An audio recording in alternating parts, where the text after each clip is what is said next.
However, welcome to the third episode of my tutorials on 5 commands you should know as a beginner in Linux for bioinformatics. So if you have not watched the previous 2 episodes, please make sure to watch them if you're a beginner in Linux. And also, even though this tutorial, the word being used is Linux, you can also reproduce the same tutorial in macOS. So take note of that. So in today's tutorial, we are going to look at commands that we can use to read files. So we are going to look at how to use these 5 commands. Okay, so cat, zcat, head, tail, wc. We are going to look at how to use these to read files. Okay, we are going to read text files. We are going to read some bioinformatics files, such as FASTA files and also BED files. All right, so these are the commands we'll use for today. Of course, later on, in later tutorials, I'm going to expand each of these commands. You can use them for different activities, but for now, we are keeping it simple. We just want to know how to use them as a beginner or as beginners, because I know lots of people will be watching this video. Okay, so let's go to the terminal and then let's start. So I also want to just say that these tutorials have been made specifically for beginners, but if you're also an advanced user, you can also learn something from it. All right, so let's proceed. Okay, so let's do this. Once we have opened our terminal, we need to create a working directory and then cd into it. So usually if I have a new project, I create a directory and then I cd into it and then I work in that directory. So this allows me to kind of organize my files, and it also prevents situations whereby I may accidentally modify files which are already on my system. So I always create a working directory and I work in that. Okay, so I'll say make that, I'll say Linux tutorial, and then I'll cd into it. All right.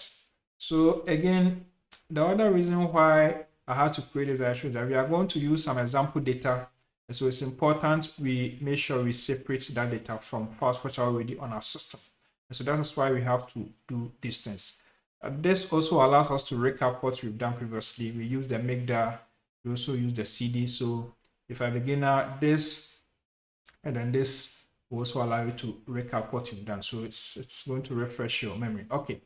Now we are ready to download the example data that we'll use. We are using some files here, so we will download them. So these files can be found on one of my GitHub repos, and there's a page, and I'll leave the link to this page in the description box.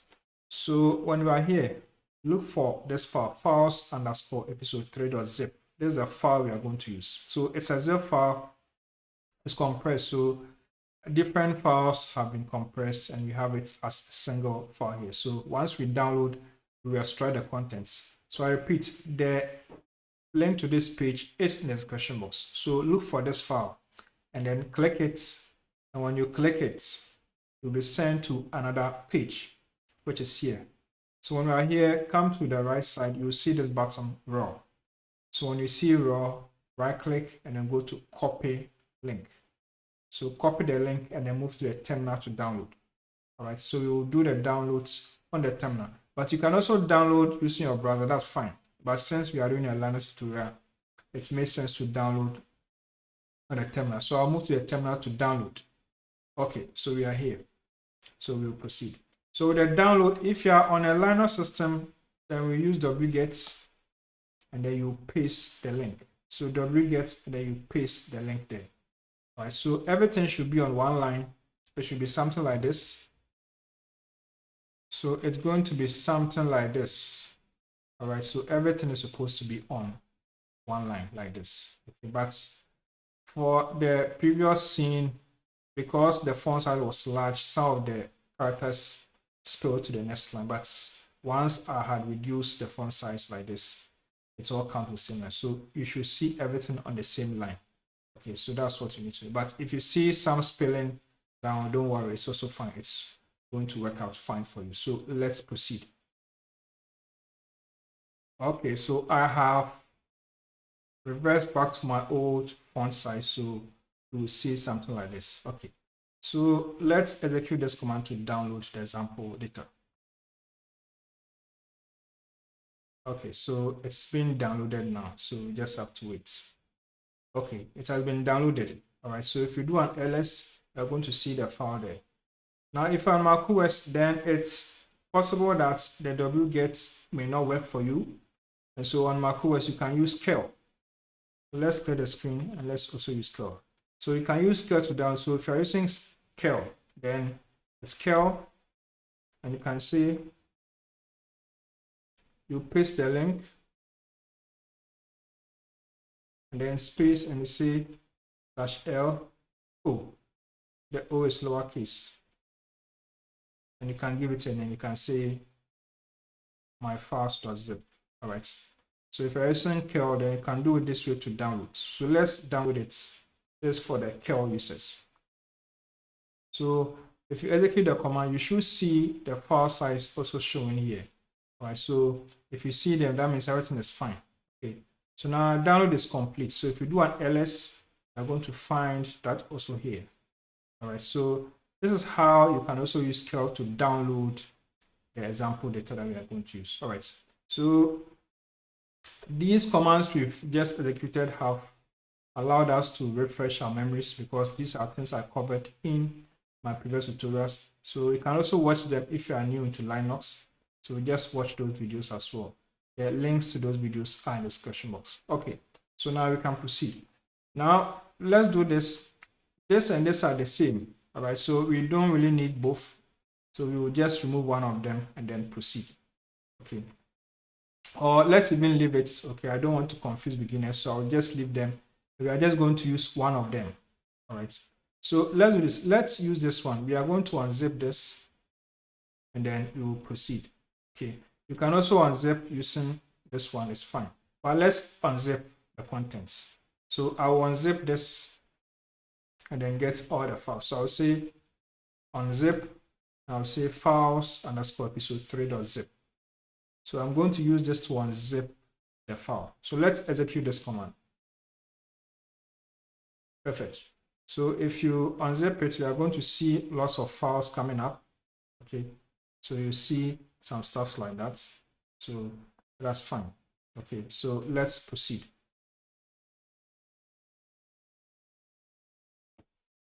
So I did a clear and I'll do an ls. So ls is used to check the contents. So when you do it, you are going to see lots of files here. Okay.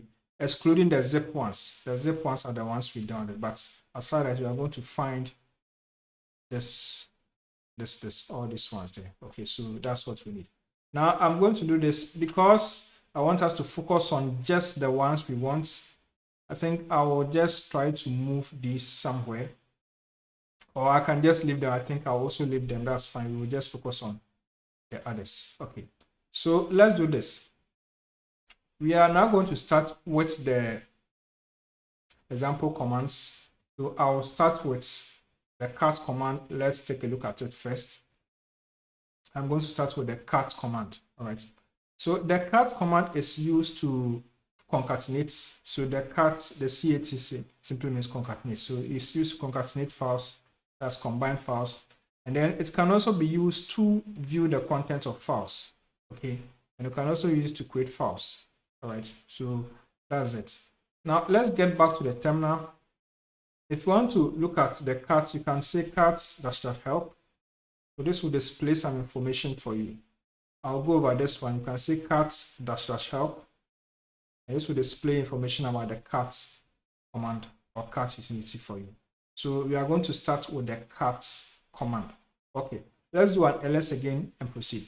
Now, what you should note is that the cat command can be used for text files. And in bioinformatics, a lot of our files, despite their respective extensions, they are text files. You can have FASTA files, you can have GenBank files, you can have BED files, you can have VCF files. Fundamentally, they are text files, okay, but the extensions are being used to differentiate them so that we know that this particular file contains this kind of information. But for the most part, a lot of them are just text files. So I'm going to use the cat command to show you how to read files and stuff like that. Okay, now let's do this. Let's start with the cat. Let's start with this one. I'll start with genids.txt. So I can just do a cat. So I may mention that cat is used to concatenate files. It's also used to view the content of files, or let's say read files. So if I want to read the file here, I can say cat, I'll say genids. So let's execute this command. Perfect. Now you see all these tests coming up. These are genids.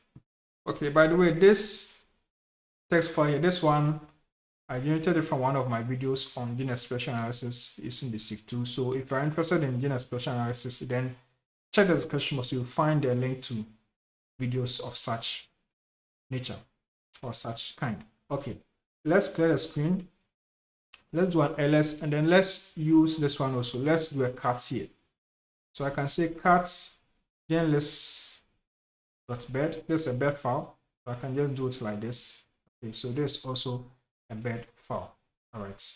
Okay, so bed file. You can also check online. The format for bed file is there. Okay, so this bed file here, I generated it from a Plasmodium falciparum data. That's the reference sequence PF3D7. So I just generated a bed file from it like this. Okay, so this format, for example, is useful if you want to annotate your variants. If you have, let's say, your variants and you want to annotate with some information such as gene names or description and stuff, so you can generate a bed file like this, and then you can use BCF tools to do the annotation. So that also works. So if you have a situation like that and you want me to help, you can always reach out to me and then book a session. I will show you how to annotate your variants using the gene names, which are stored in bed files. And I think I'm going to make a tutorial on that also later on. But for those who are in a hurry, you can reach out to me or probably sponsor that video, and then we can proceed. Okay, so let's proceed. Now let's do this. Let me show you this first. So let's scroll down to the bottom. I think I scroll too much. I'll just scroll down. Then I'll do a clear. Then I'll proceed. So I'll do an ls again. Perfect. Now I'll use this opportunity to also let you know how to use the ls in a different way. Now let's say this current directory, this current working directory, you want to display just the directories. You can use ls-d to help you. Okay, you can say */. So let's execute this command. If we do this, we are going to see something like this. Okay, so that will let you know the directories you have. There are different ways and different approaches to do that, but this one also helps. Okay, this is also one of them. So you will see all the directories minus the files. Okay, now we are still on cats. Okay, so this time I want us to look at some of the directories. Now you can see that the directories have names. We have bed, fast A, GZ, TSV, TSTZ. So the names are descriptions. So bed means bed files. Okay, so these files are bed files. So bed files, they normally have the extension .bed. You can also add some additional extension. So this one, for example, is a bed file. All right. Okay. So this one has the .bed. Okay. Now with this bed file, for example, you do an ls into it, you also see something like this. Okay, .bed.txt. This is also a bed file, but I deliberately added this extension there, .txt, but it's still a bed format. Okay, so what's important is the contents. All right, so that's fine. So I just made it this way, but maybe I may change it to .bed. So in case maybe you download and it's .bed, then it's also the same thing. All right, so that's how it is. Okay, now we will come back to this bed file again. So let's proceed. Okay, so let's do this.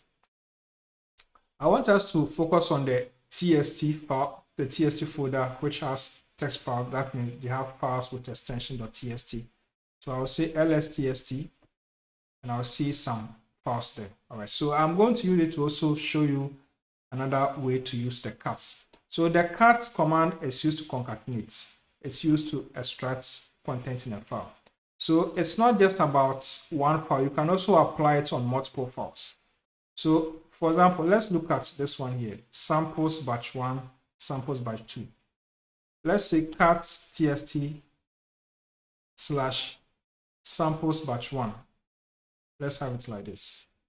I can display both batch 1 and batch 2. So I can just say cat tst samples batch 1.tst, and I can say tst/samples batch 2.tst, and then I'll execute it. So this will display everything for me. Okay, so to combine them, so that's where the word comes in, concatenate. So cat this and this, it will get all of them, combine them, and then display the content for me. So this is the output if you combine both. Okay, let me just do it again. I'll just do for batch 1 first, and then I'll do for batch 2. I'll just change this to batch 2, and then I do for both, and then I get all of them like this. So this is for the cat command. Okay, now if you want more options, just use the cat that should help. I'll help you to see the other options available. Okay, so take note of that. Let's clear the screen. Let's do an ls again. Note that you can also use them to combine files and then save them to an output file.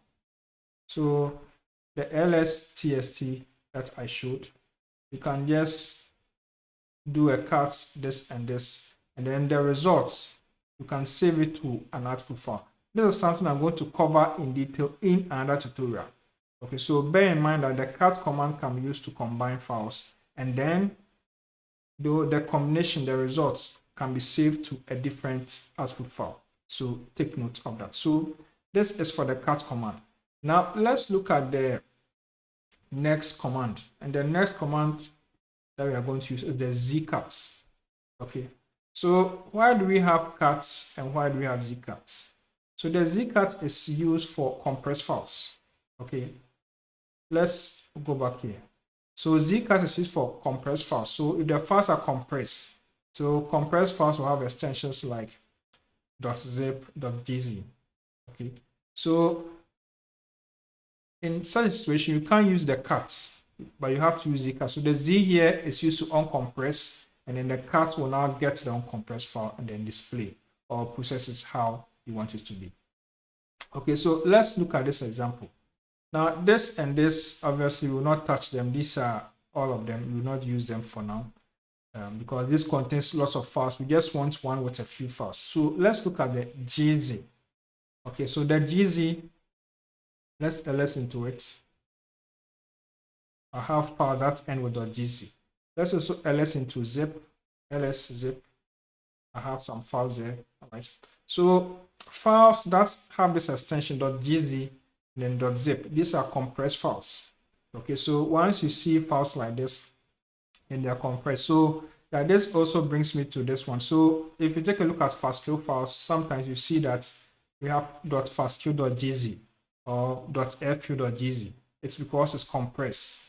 All right, so it's something similar to this. And even VCF files, okay, we have .vcf.gz, so it's compressed. And we also have some that are zipped, like this one. So in such a situation where we have this, which is zip, then you have to use the zcat, and that is what we are going to look at. Now let's start with the classical cat. Let's say you want to just do a cat here, ls, you have zip, let's say cat zip / variant.zip. Let's do this. You are going to see something like this. Okay. Even though it's a text file, you are going to see something like this because it's zipped. And then the cat command is supposed to be used for uncompressed files. Okay, the original format, the original text file. So this is where the zcat comes in. Okay, so we will do this. Let's do this.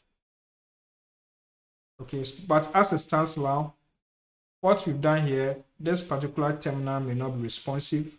Okay, so if it's not responsive, what you have to do is to open a new terminal. Okay, so this sort of thing happens if you don't use the right command. So this is also to show you that using the right commands can help you. If it's wrong, then you can have situations like this where the terminal will be unresponsive. So at the moment, mine is unresponsive, and I suspect yours will also be the same. So what you have to do is to just open a new terminal and then continue. So I'll open a new terminal now and then proceed.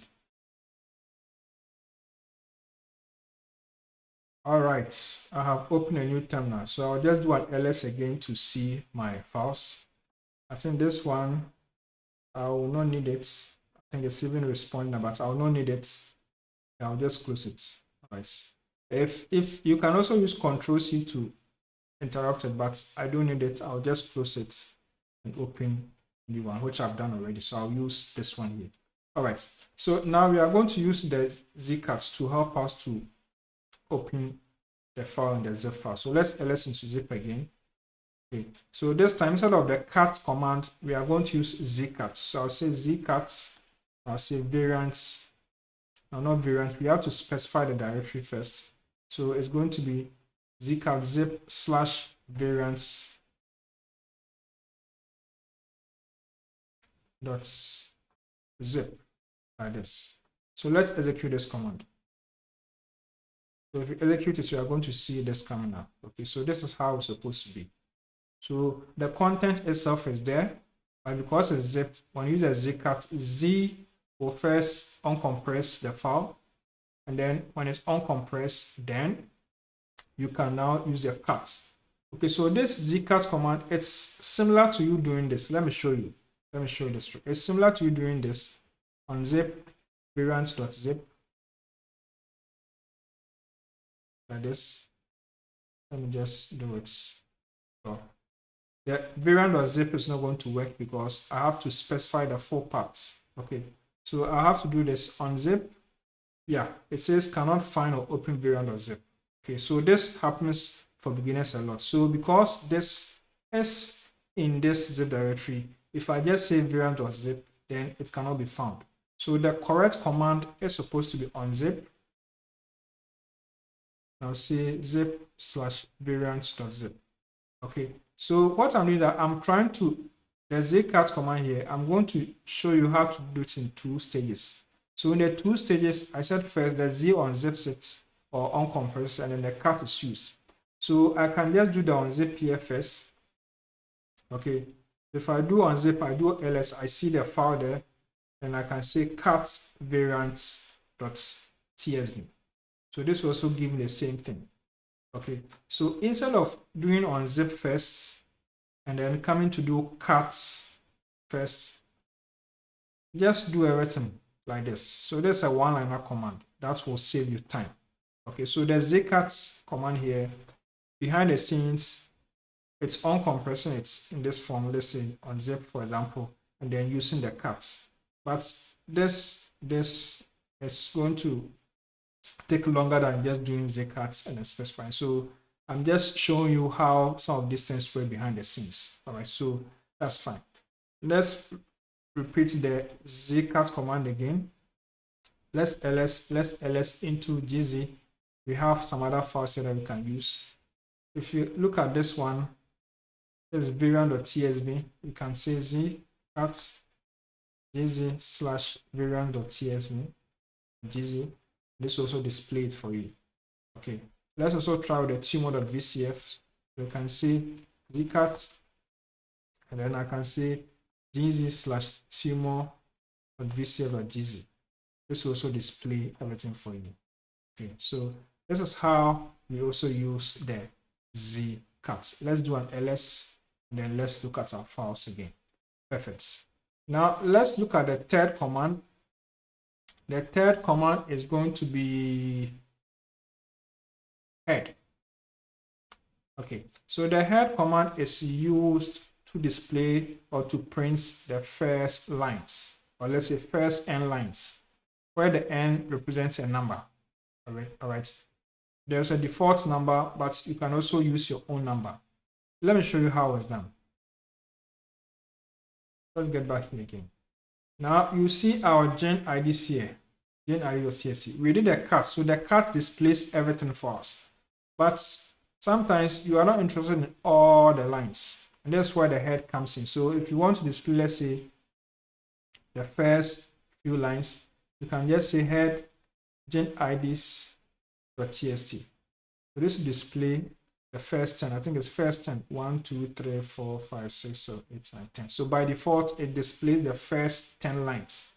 But then if you have your number, let's say you want to display the first 3 lines, 1, 2, 3, then you can say head -n space 3, and you specify the file. So this will display the first 3 lines. All right.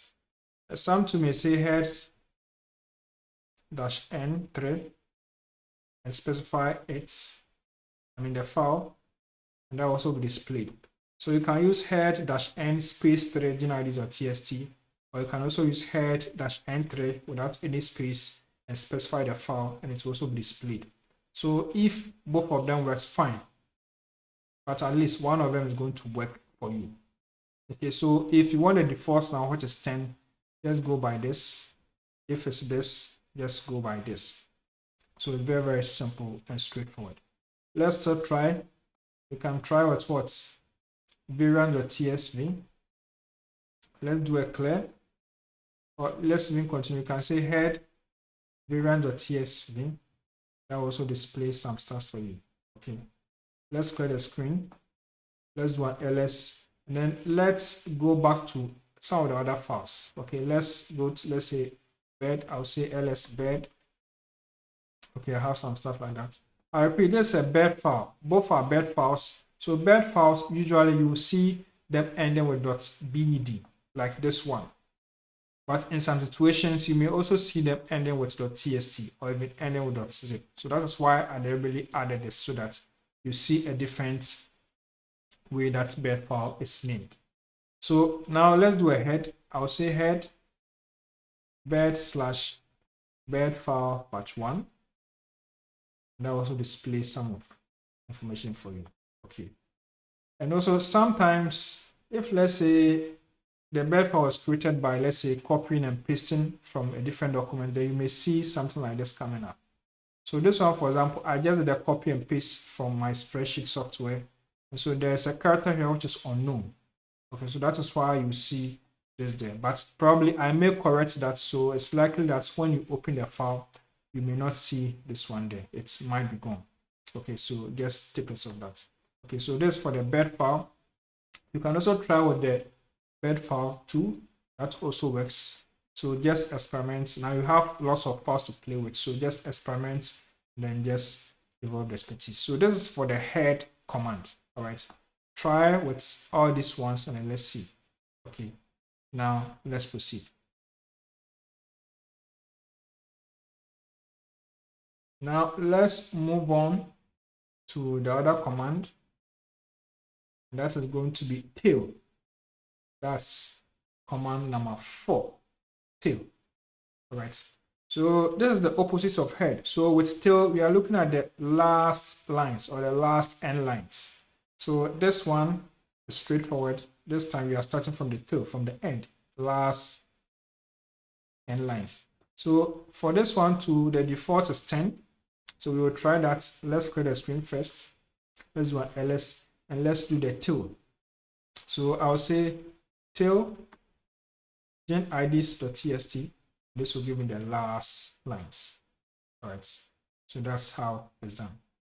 You can also try the genlist.bed. I can say tail genlist.bed to see the last 10 lines. If you want a specific number, then you can also do this. Let's clear the screen. You can say tail-n5 or n4, whichever one you like. Specify the file, and that is done.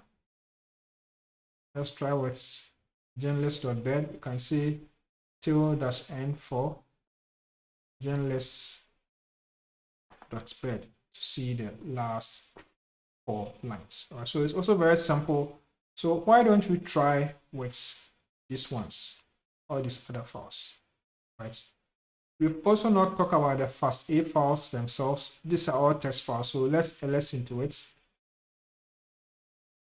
We see them there. Okay, you can also try with head and tail. That's also fine. Okay, and you can just proceed. Okay, so just try. Let's say tail FASTA, and let's say isolate 1.FASTA. Then you also see some sequences there as well.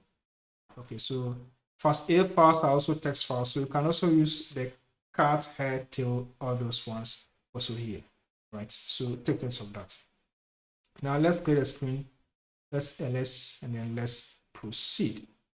Let's also try with variants.tsv. So you can see tail-n5 variance.tsv. So we have that also here. Okay, so this is so cool with what we are doing. So as a beginner, I hope this will help you get started when it comes to manipulating and reading files in Linux.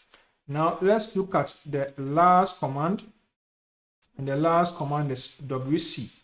Let's look at that. wc. So wc stands for word count. So the name is even descriptive for word count. And then you can use this in various situations. So these are two examples. Okay, we have wc-l, we have wc-w. All right. So you can use wc in this form and also in this form. All right. But let me show you how it's done first. So let's go back to the terminal and then proceed.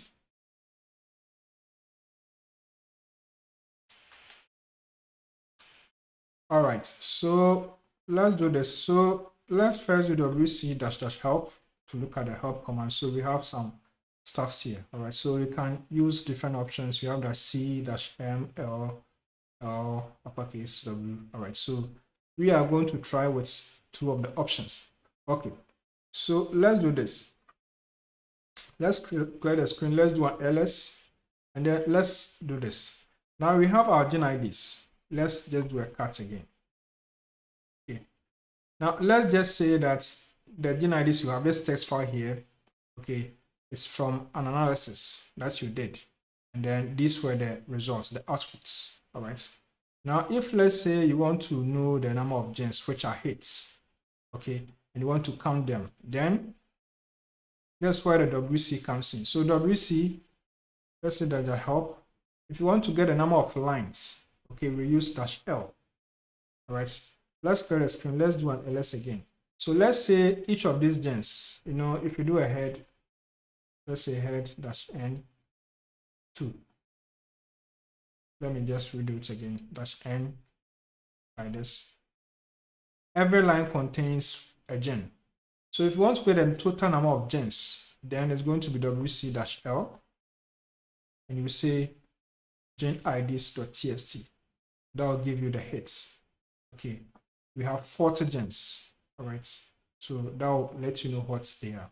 Now you should also take note that we have what you call the new line character.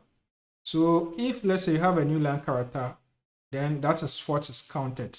So we have the number of lines. Okay, so you should also take note of that. Now, what about, let's say, variance.tsv, or let's say gen list.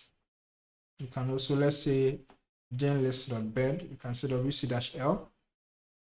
And you can also say gen list.bed. So that will give you the number of lines. So assuming that each is a record, that means we have 5772 records, or let's say 5772 lines. Right. Now what you should note is that the wc-l is counting the lines you have. So lines are represented with some characters which we don't see. Okay, which we don't see, but they are there. So programmers know how to get that character. So it is the number of lines which is being counted. So if let's say you have multiple entries on one line, they will not be counted as different records. We are counting the number of lines. All right. Now let me show you that. Let me explain this using another text file. Let's ls into tst. We see this info.txt. Let's do a cat into it. Let's say cat tst info.txt. You see we have these several texts here. All right. So you can count them, but then if you do wc-l tst/info.txt, you see 2. So that's what I'm talking about. So it doesn't matter the number of words or characters on the line, on each line. All right. It's counting the number of lines. So we have 1, 2, and that is what the wc-l gives you. All right. So the wc-l can be used in some situations, and in some situations too, it may not be appropriate. But as you practice, as I show you these commands, you will know when to use each of these. All right. Now, let's look at the other usage, which is wc-w. I think I showed it. Let me show it again. wc-w. So this is used for words, for word count. So if you want to count the words, then we use wc-w. So this one, for example, we have this here 1, 2, 3, 4, 5, 6, 7, 8, 9, 10, 11. So if you want to count the number of words, that one, it doesn't matter the number of lines, it's the words that are being counted. So you can say wc-w, and you can say tst/info.tst. So this will give you the number of words. So here, the space is used as a delimiter. So this and this are separated by space. So this is a word. Okay, so you can try that and see. So that's why we have 11 words. Okay, so in this situation, if you are looking for just words, you can count using this. If it's number of lines, then you have to do that. So obviously, the commands you use, okay, will depend on the information you are looking for. Okay, and that's why you always have to practice and then make sure you develop expertise in Linux. So that will help you to do a lot of things that you may not, you by default would have used the graphical interface. But if it's Linux, you can quickly do it, and then that's fine. We take a look at this text file, for example. I think I'll open it here. Let me use my GUI to open it. So I can open it with my graphical interface. This is my text editor. And then if I want to read, I can just read, or I can also count. And then I can also, some of the text editors will also have some information to let you know the word counts, which is there. But then if it's Linux, it's just a matter of you saying wc-w tst-info.tst, and then you have your counts. And so this one saves you lots of time. And this comes in handy, especially if you're dealing with lots of files. All right, so in bioinformatics, or let's say in some data analysis activities, you will generate lots of files. And so if you know how to use Linux, then it speeds up the process because you don't have to use drag, click, drop, all those stuffs. Just simple commands, and you'll be able to process your files quickly. Okay. So this is how we do it. So we've covered 5 commands that you can use to read files. Now, this is what you also know. I made mention that some of the files can be combined using cats, or you can combine files with cats, and you can save them to output files. Okay, all these commands that we have used, you can also combine them in an almost unlimited fashion.